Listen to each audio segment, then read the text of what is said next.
Hey guys, welcome along to the show. This is Here's Rodder's Reviews. I'm your host Rodney Stewart, and we're getting into He-Man and the Masters of the Universe once again with a little episode called The Mystery of Many Faces. And in this episode, Prince Adam tells Man-at-Arms the story of how Many Faces ultimately had to make the choice between good and evil. This is a great little episode about an outsider that people were afraid of because he was different, and because he was different he started to become not evil but cold, and just didn't want to be around people, and he started to become a bully and take what he wanted off people that was weaker than he was, which is the Widgets in this episode. It's all told in flashback.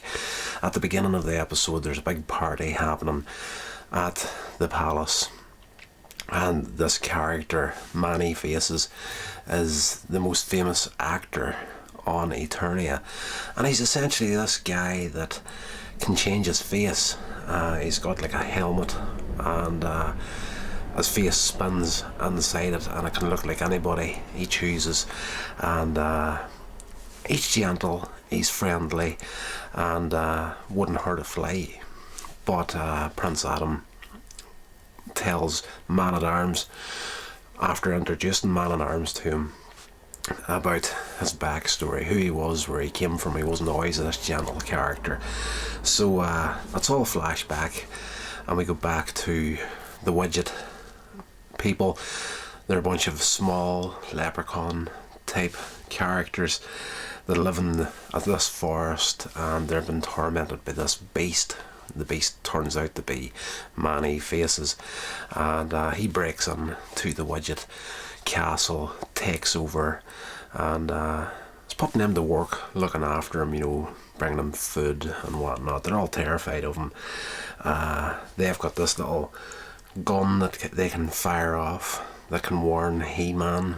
They can send up a flare to tell him that they're in trouble, but Many Faces destroys that. But thankfully for the Widget people, Zor is flying above their little castle and goes and tells Prince Adam these guys are in trouble. He changes into He-Man and comes along with the help of Battle Cat to help these guys out. So they face off in the castle of these little people, the Widgets. While that's happening, Skeletor and Beastman have been watching from Snake Mountain, and they see this new character, and they think, okay, this could be a good force for evil. So they turn up in the middle of it with their Collector, this giant ship of Skeletor's known as the Collector, and teleport Many Faces on board. And Beastman, using his power of being able to control beasts, Many Faces, having changed his face to this monster, is now susceptible to the power of Beastman, and Beastman uses that power to take him under his control. But the sorceress senses that this guy isn't truly evil. He's more or less misunderstood, and sometimes what way did they put it, the worst people need the most help. The worst sorts of people need the most help. I must just look on Wiki if I can get that actual saying from this episode, because it's a good one. Yes, essentially.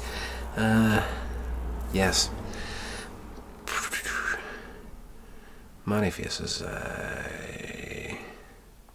It's not here, but that's essentially what it is. Sometimes the worst of us need the most help. And this does prove to be accurate whenever Skeletor heads for Grayskull and attacks. And while he's attacking the Grayskull from the sky, he teleports Many Faces and Beastman down to the surface, and they're trying to break through the trap jaw of the castle, and the drawbridge, as they call it. And yes, He-Man turns up, Many Faces and him face off. There's a little sequence there, and it's very quick before they're teleported down after Man-E-Faces is put under the spell of Beastman, where he's agreeing to help them, but you see a tear rolling down his cheek. It's very subtle, very quick, blink and you'll miss it. Perfect, absolutely fantastic. The fight outside Grayskull between Man-E-Faces and He-Man, Man-E-Faces is telling him, he's like, I'm not evil, I don't want to fight you, but Beastman is making me do this, please help me. So the sorceress, up to this point, she's been holding off the sky attack from Skeletor. He-Man tells her, the stranger here needs your help. At this point the guy hasn't got a name, he's only known as the stranger in this story, and the sorceress uses her power to change his face from the monster to his own human face again, which breaks the spell Beastman has him under. So now that he's free, he's able to help He-Man. They defeat Beastman, and Beastman calls on Skeletor to transport him back to the Collector, and as the teleportation is about to happen, He-Man and Man-E-Faces decide, let's pay Skeletor a little visit, and they grab Beastman by the shoulders and turn that transports them along with Beastman back onto the Collector, where they go to town on Skeletor's ship and rip the insides out of it, essentially, and it makes a nosedive towards Grayskull. There's a big chasm surrounding the castle. It's apparently bottomless, and He-Man and Man-E-Faces jump off the ship just in the nick of time as it falls into the canyon, and you hear Skeletor screaming, I'll get you for this, He-Man. And we get a little finish in Grayskull where the sorceress is thanking them for the help and asks Man-E-Faces what his name is, and like he's blown away that people want to know who he is. And then he admits at this point in his life that everybody's been afraid of him, and that's why he turned into the cold-hearted bully that he was up to this point. And yes, they pretty much name him there. He said, I never really had a name before, I never really needed one because nobody wanted anything to do with me. So it's actually Orko comes up with the idea, what would we call a person that has so many faces? And he's like, oh, that's it, many faces, Man-E-Faces. So he gets the name. They all make friends, and then we come back to present day, and they're finishing off the story of how he made the decision between good and evil. In this original story, he was faced with a choice, the superhero choice. You see it in all the superhero movies. There's a point within the story where they have the choice of whether they're going to go one way or the other.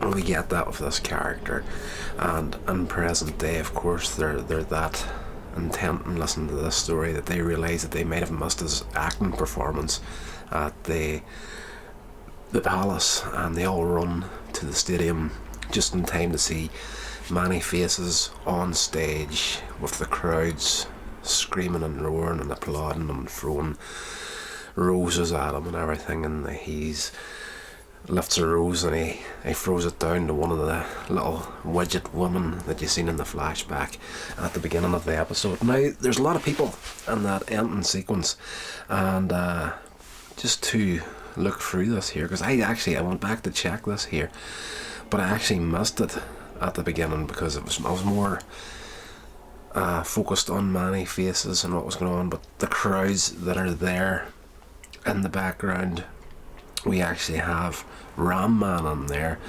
Stratos, as in I haven't seen him for a while in the series, along with Queen Marlena. King Randor, of course, is there. Lady Edwina is there as well. So I'm just looking at the names of the people here just to make sure I call them by the right names. Fantastic, great little episode of an outsider finding his place in life, and the little PSA at the end of it. The part I'm always looking forward to, it's not really a great one in this episode. It's Orko and Man-E-Faces at the very end of the episode, and it's pretty much Orko saying that I've got a hard time remembering things.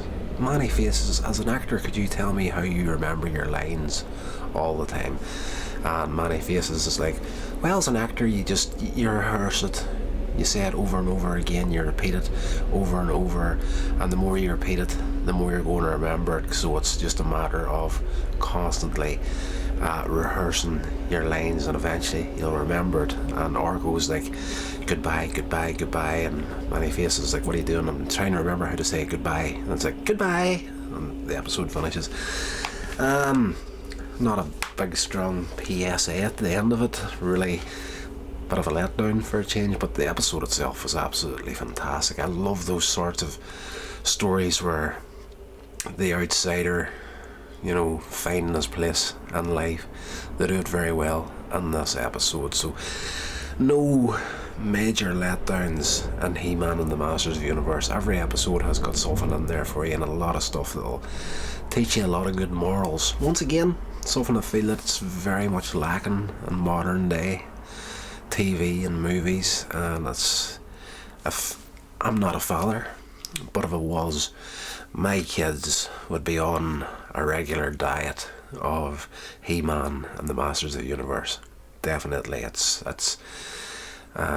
teaches you a lot. Definitely taught my generation a lot.